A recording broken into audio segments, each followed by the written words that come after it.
Hey guys, this is my week 6 discussion board video. The first question I'm going to answer is comparing and contrasting Jim Crow laws of the southern United States with South Africa's apartheid.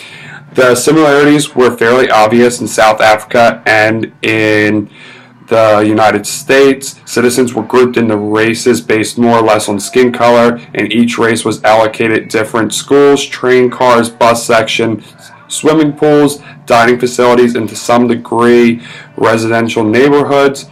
The facilities for those classed in white race were usually superior as compared to the African American race, and the school system was better funded for the white class.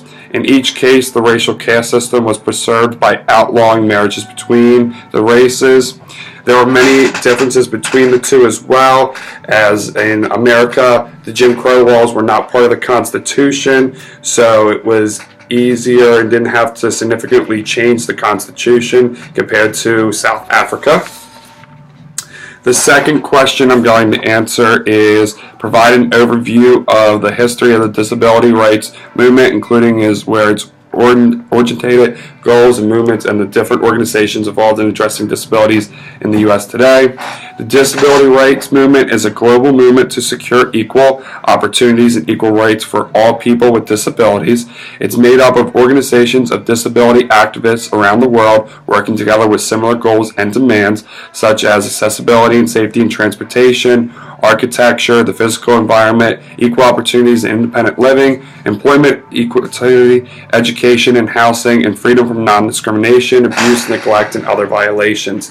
Disability activists are working to break social, physical, and institutional barriers to prevent them from living their life to the full. On a side note, I do sit on the board of directors in Delaware for Mosaic. In Delaware, it is an organization that is a nonprofit for adults with intellectual disabilities.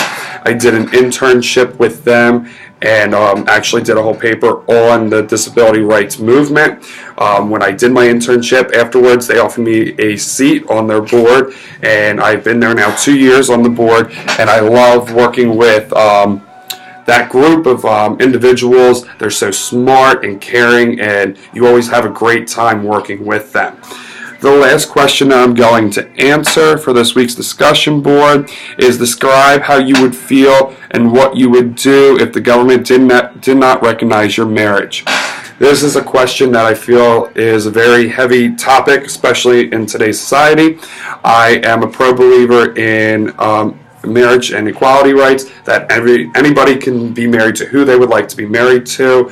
And personally, for myself, if the government did not recognize my marriage, I believe that I would most likely have to be one of the people that would fight for my rights, just as most Americans and individuals around the world do. It's something that's near and dear to your heart. You know, you're with that person, you love them, you want to be with them, but with the government not recognizing it, it's hard, and I would have to fight that, because what makes your marriage legal doesn't make mine. And that's a question that we see quite often around the world, and even today we see that, especially with marriage clerks not wanting to give out marriage license to individuals because they don't believe in their marriage, which is completely wrong. And I believe that regardless, you should just present them with the marriage license regardless of your own belief, and everything would be fine.